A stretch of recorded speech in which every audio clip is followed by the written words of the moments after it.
Hello and welcome to our YouTube channel. I hope you all are doing great. Continuing in the Plato series, today we will be discussing his idea of justice. प्लेटो की most famous जो book है वो हम जानते हैं Republic है। Republic का मतलब जो आज हम समझते हैं वो उसका मीनिंग नहीं है, बल्कि रिपब्लिक का ग्रीक में मीनिंग होता है जस्टिस। इस बुक में प्लेटो ने अच्छे से डिस्क्राइब किया है, बताया है कि जस्टिस क्या है। प्लेटो इस बुक में जस्टिस को डिस्क्राइब करते हैं as a supreme virtue. Supreme virtue इसको इसलिए कहते हैं क्योंकि जस्टिस जो है वो एक सोसाइटी का फाउंडेशन होता है एंड जस्टिस ही बेस होता है एक आइडियल स्टेट का। But before understanding what Plato meant by justice, let us have a very quick look at his concept of tripartite of soul. प्लेटो का मानना था कि हमारी जो सोल है, आत्मा, कोई एक चीज़ से नहीं बनी है, बल्कि तीन पार्ट्स का एक कॉम्बिनेशन है। इन तीनों पार्ट्स के बीच में हमेशा एक टसल रहती है, कौन किसको डोमिनेट करना चाहता है, कोई किसी को डोमिनेट करना चाहता है। इसी को समझाने के लिए प्लेटो ने एक चैरियट एलिगरी दी थी। प्लेटो ये कहते थे कि हमारी जो सोल है वो थ्री पार्ट से बनी है, दैट इज़ रीज़न, स्पिरिट और विल और एपेटाइट। जिसमें जो रीज़न है वो हमारे, जैसे चैरियट में एक ड्राइवर होता है जो कि कंट्रोल करता है, वैसे रीज़न जो है वो हमारे बाकी जो अदर पार्ट्स हैं उनको कंट्रोल करती है। ये हमें विजडम तक पहुंचाती है। ये फॉर एग्जांपल आप ये समझ सकते हैं कि जब आपका एग्ज़ाम होता है नेक्स्ट डे और आप वेब सीरीज़ देख रहे हैं, अचानक से आपको याद आता है कि ओ नो, अब मुझे ये वेब सीरीज़ नहीं देखनी है बल्कि मुझे पढ़ना है क्योंकि ऑफ कोर्स कल एग्ज़ाम है। तो ये जो पार्ट जो आपको ये गाइड करता है कि अब मुझे ये वेब सीरीज़ बंद करके नेक्स्ट डे के लिए पढ़ना चाहिए क्योंकि मेरा एग्ज़ाम है, ये जो है वो आपका रीजनिंग पार्ट है, आपका लॉजिकल पार्ट है। Okay, now comes the second part, that is spirit और विल, दैट इज़ करेज। करेज जो है वो है आपका वाइट हॉर्स। ये जो है वो इमोशंस लाइक गुस्सा, करेज और प्राइड को शो करता है।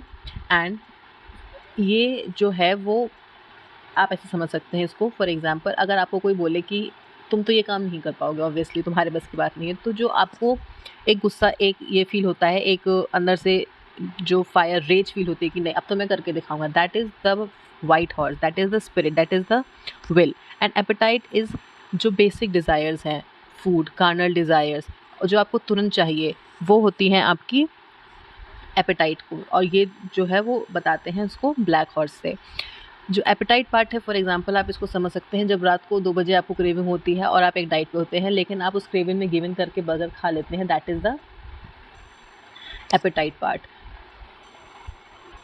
तो ये तीन पार्ट्स से मिलकर हमारी सोल बनी है। वो थ्री पार्ट्स हैं, रीज़न, स्पिरिट एंड एपेटाइट। प्लेटो का कहना ये था कि एक जस्ट और हैप्पी पर्सन वो है जिसमें रीज़न जो है वो बहुत ही अच्छी तरीके से बाकी जो दो पार्ट्स हैं उनको बैलेंस कर पाती है, क्योंकि अगर एक भी पार्ट इम्बैलेंस में होगा तो वो हमारे लिए डेंजरस हो सकता है। फॉर एग्जांपल अगर आपका स्पिरिट या विल ज़्यादा ओवर पावरिंग है तो हो सकता है आप डेंजरस हो सकते हैं अपने लिए भी और दूसरों के लिए भी, आपका गुस्सा आउट ऑफ कंट्रोल हो जाएगा। एंड वैसे ही अगर एपेटाइट आपकी ज़्यादा हो गई है तो वो भी आपके लिए हार्मफुल हो सकती है। तो प्लेटो का कहना ये था कि जब तक आपकी विजडम आपको कंट्रोल कर रही है वो आपको हैप्पी पर्सन बना सकती है। This was his concept of tripartite of soul. Let us have a quick recap again.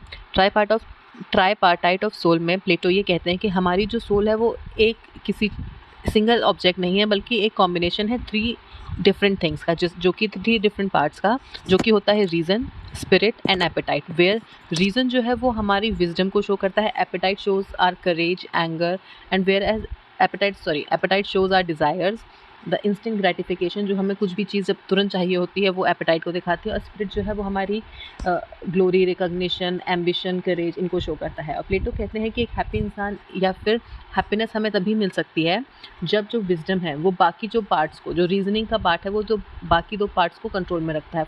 और ये समझाने के लिए उन्होंने एक चैरियट एलिगरी दी थी जिसमें वो कहते हैं कि जो विजडम है वो उस चैरियट का ड्राइवर है जो बाकी दो हॉर्सेस को कंट्रोल करता है, ताकि वो आउट ऑफ बैलेंस जाकर कोई एक्सीडेंट कॉज ना करे। The logical, this is the rational part of the soul that loves truth and seeks knowledge. The spirited, this is the seat of emotions like anger, ambition, courage and honor.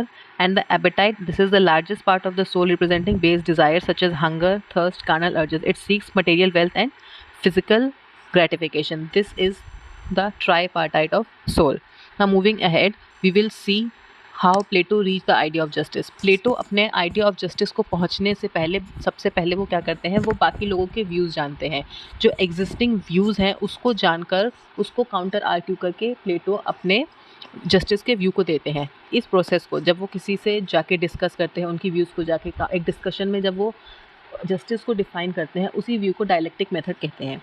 तो प्लेटो ने अपनी Republic की book में dialectic method के through in a dialogue form justice को define किया है। सारे जो एग्जिस्टिंग नोशंस हैं जस्टिस के, उसको डिसमेंटल करके उन्होंने अपना आइडिया ऑफ जस्टिस को पुट फॉरवर्ड किया है। ओके, द फर्स्ट डायलॉग जो था वो था सेफेलस से। सेफेलस जो था वो एक बहुत ही अमीर आदमी था ग्रीक में। तो जब प्लेटो उसके साथ कॉन्वर्सेशन में होते हैं तो वो सेफेलस से पूछते हैं कि what according to you is justice. तो सेफेलस सिंपली कहता है कि जस्टिस होता है पेइंग वंस डेट। आपका जो भी आपने अगर किसी से सामान लिया है, कुछ भी अगर लोन लिया है, तो वो उसको वापस करना, वही जस्टिस होता है। और उनका कहना था कि जस्टिस जो होता है वो telling the truth. Justice Cephalus के लिए होता है telling the truth and paying one's debt. Plato उसको उससे उसको उस आइडिया को रिजेक्ट करते हुए कहते हैं कि नहीं, फॉर एग्जांपल अगर मैंने किसी इंसान से कोई ऑब्जेक्ट लिया है, सपोज एक वेपन मैंने किसी से बोरो किया है, लेकिन कुछ समय के बाद वो इंसान जो है वो मेंटली नॉट वेरी वेल हो, नॉट अनस्टेबल हो जाता है, तो क्या ये करेक्ट होगा कि मैं उसको वो वेपन रिटर्न करूं? क्योंकि paying one's debt is simple कि मैं उसकी चीज़ को उसको लौटा दूं, लेकिन अगर वो मेंटली अनस्टेबल है तो क्या ये सही होगा? Would it be justice? तो Cephalus said no answer. And similarly जब टेलिंग द ट्रूथ की बात आती है तो वो उसको भी डिफाई करते हुए कहते हैं कि हमेशा ट्रूथ, टेलिंग द ट्रूथ जो है वो हमेशा काम नहीं करता है। हमेशा सच बोलना can be dangerous at times. For example जैसे कि आप महाभारत की स्टोरी में जानते हैं, जब द्रोणाचार्य वॉज बुचरिंग एवरीवन, तो कृष्ण ने ये देखा एंड ही रियलाइज कि Dronacharya would end the war in just 2 days and he just made up a story where he says कि दुर्योधन को ये सॉरी कि युधिष्ठिर को बस इतना सा बोलना होगा कि अश्वत्थामा मारा गया है, that could stop the war. And Dronacharya को वो रोक सकते थे। एंड युधिष्ठिर जिसने कभी झूठ नहीं बोला, उसने भी उस वक्त झूठ बोलना सही समझा, क्योंकि वहाँ पर लड़ाई थी of the right versus the wrong. So कभी कभी झूठ नहीं बोलना भी जस्टिस हो सकता है। सो प्लेटो इसके व्यू को डिनाई करते हुए कहते हैं कि हमेशा सच बोलना या फिर किसी के डेट को वापस करना जस्टिस नहीं हो सकता है। Moving ahead he came into conversation with Polemarchus. Polemarchus जो था वो बेटा था सेफेलस का। पॉलीमार्कस से कॉन्वर्सेशन में प्लेटो ये कहते हैं, पॉलीमार्कस जब प्लेटो पूछते हैं कि जस्टिस क्या है, पॉलीमार्कस का सिंपल सा फंडा था कि do good to friends and harm enemies. Plato इसको भी डिनाई करते हुए कहते हैं कि जस्टिस कभी किसी को हार्म नहीं पहुंचा सकता है। एंड जब फ्रेंड्स को हेल्प करने की बात आती है, to doing good to friends, we don't know who actually our friends are. और कभी कभी फ्रेंड्स के साथ अगर हम हमेशा फ्रेंड्स का साथ देंगे तो कभी कभी उनके साथ गलत काम भी कर सकते हैं। फॉर सपोज अगर कोई फ्रेंड है वो गलत काम कर रहा है, सपोज चोरी कर रहा है, तो आप उसके फ्रेंड, अगर आप जस्टिस को पॉलीमार्कस के आइडिया को फॉलो करते हैं जस्टिस के, तो आपको उसके साथ चोरी करना आप उसके साथ चोरी करने में उसका साथ देंगे, विच इज़ मॉरली रॉन्ग। सो प्लेटो इसको भी डिनाई करते हुए कहते हैं कि जस्टिस जो है वो डूइंग गुड टू फ्रेंड्स और हार्मिंग एनिमीज़ नहीं है, क्योंकि एनिमीज़ जस्टिस किसी को भी हार्म नहीं पहुंचा सकता है। और रही बात फ्रेंड्स की, तो कभी कभी फ्रेंड्स गलत कर सकते हैं। And also we don't know who actually our friends are. We don't know who our friends are and who are not. So it is not very easy to know who your friends are, to find your friends, and agreeing to do a bad deed with your friends is not justice. Okay, the next discussion is between Thrasymachus and Plato. Thrasymachus जो था वो एक sophist था, और वो sophist, जैसा कि हमने पहले भी देखा है, सोफिस्ट वर वॉन्डरिंग टीचर्स जो पढ़ाते थे कि रेटोरिक को किस तरीके से अपने फ़ायदे के लिए यूज़ किया जाए, पावर के गेन करने के लिए यूज़ किया जाए। थ्रेसिमेकस का मानना ये था कि जस्टिस कुछ नहीं है, बल्कि इन माइट इज़ राइट होता है।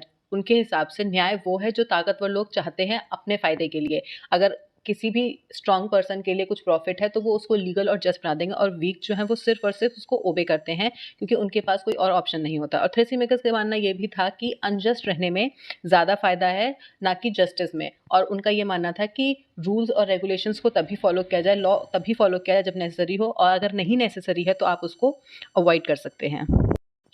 अब इसके काउंटर में प्लेटो ये कहते हैं कि जस्टिस जो है वो कोई ऐसी चीज़ नहीं है जो सिर्फ ताकतवर के काम आए। प्लेटो के हिसाब से जस्टिस एक सुप्रीम वर्च्यू है, और फाउंडेशन है सोसाइटी का, और रूलर्स जो हैं वो भी गलती कर सकते हैं। अगर जस्टिस नहीं होगा तो सोसाइटी बिखर जाएगी। थ्रेसिमेकस ने कहा था कि जिसके पास पावर है वो सही है। प्लेटो कहते हैं रूलर्स भी इंसान हैं, वो भी गलती कर सकते हैं, और वो ज़रूरी नहीं है कि वो अपना इंटरेस्ट समझ पाएँ। वो कभी-कभी ऐसा हो सकता है कि हम अपने इंटरेस्ट को अच्छे से जान नहीं पाएँ और गलतियाँ कर बैठें। तो justice can not be said that it is all about might is right. और प्लेटो ये भी कहते हैं कि रूलिंग जो है वो एक आर्ट है, उसके लिए विज़डम की ज़रूरत है, and just because you are powerful you can not make anything justice just on the basis of your power. Thrasymachus जो थे वो एक रियलिस्ट थे, और क्योंकि वो सोसाइटी को जैसा है, जो सोसाइटी में वो देख रहे हैं उसको उस तरीके से देख रहे थे, ना कि एक आइडियलिस्ट थे लाइक प्लेटो जो कि इस बारे में डिस्कशन करते हैं कि सोसाइटी कैसी होनी चाहिए या क्या होना चाहिए सोसाइटी में, rather than what is okay.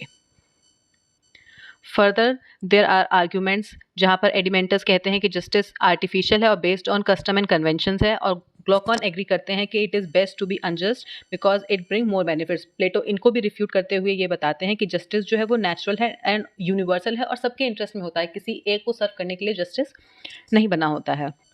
Okay, अब हमने ये देख लिया है कि सोसाइटी में क्या व्यूज़, एग्जिस्टिंग व्यूज़ थे जस्टिस को लेकर, एंड प्लेटो ने उनको कैसे रिफ्यूट किया है। Now actually what does Plato think of justice, what is Plato's view of justice. तो प्लेटो कहते थे कि सोसाइटी जो है उसमें इंडिविजुअल जो है वो सेल्फ सफिशिएंट नहीं होता है, वो अपने आप से एग्जिस्ट नहीं कर पाता है, वो सब काम नहीं कर सकता है। ऐसा नहीं है कि एक इंडिविजुअल अपने लिए खाना भी उगा सकता है, वो बना भी सकता है, वो हर चीज़ अपने लिए कर सकता है, ऐसा नहीं होता है। सोसाइटी में जो है वो लोग एक दूसरे की हेल्प करने के लिए बने होते हैं, और उसकी वजह से लोगों में डिवीजन ऑफ लेबर होता है, जिसकी वजह से वो एक दूसरे को हेल्प कर पाते हैं। हम सबकी नीड्स और एबिलिटीज़ अलग अलग होती हैं, इसी वजह से एक्सचेंज ऑफ सर्विसेज और डिवीजन ऑफ लेबर होता है, मतलब जो जिस काम में बेस्ट है वही करेगा।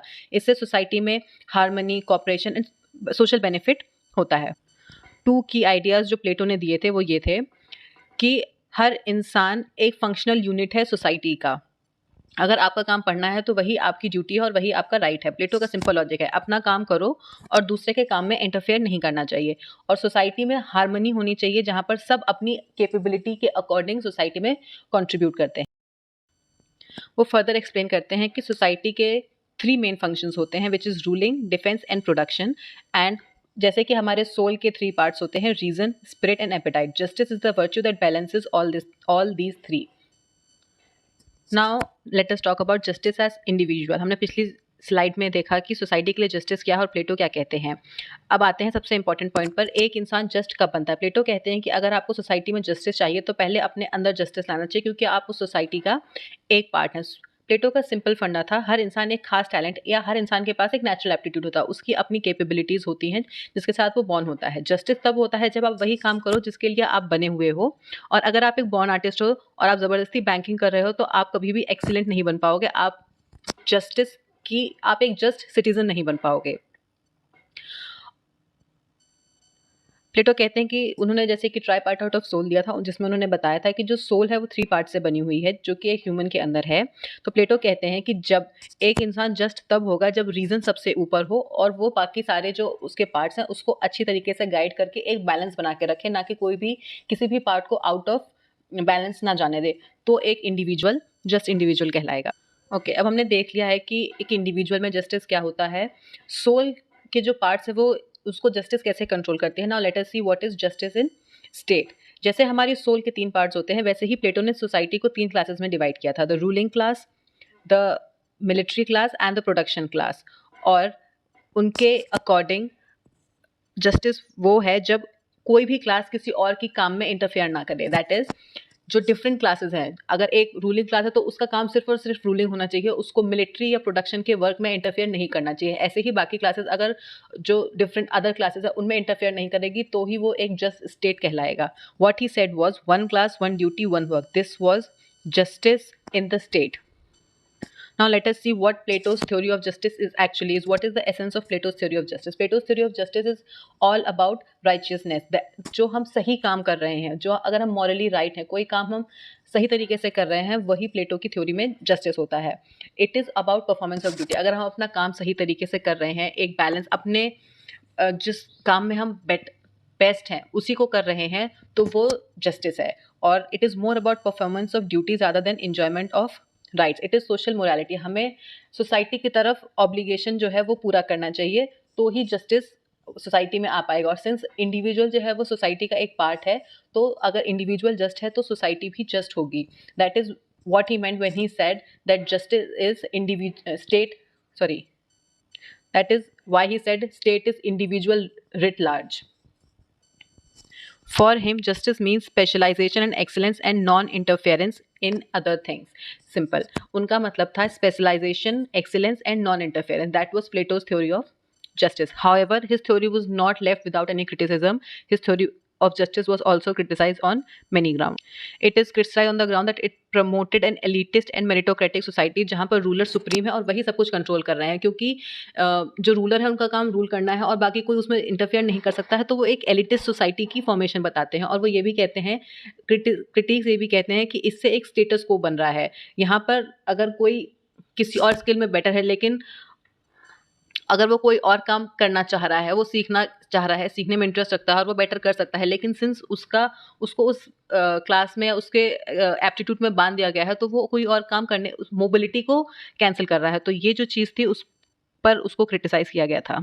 And also it is contradictory, क्योंकि प्लेटो सोक्रेटिस ने कहा था कि जो ट्रू नॉलेज है वो कोई भी गेन कर सकता है through dialectics, through reason. However Plato ने कहा था कि जिनके पास विजडम है वही इसको गेन कर सकते हैं, ट्रू नॉलेज को, जो कि कॉन्ट्राडिक्ट करता है इस बात से कि ओनली सबको नॉलेज मिल सकती है। प्लेटो ने कहा था कि only few were capable of achieving the knowledge, the idea of good, but Plato made it for a few and thus taking justice away from the reach of many. This was all for today.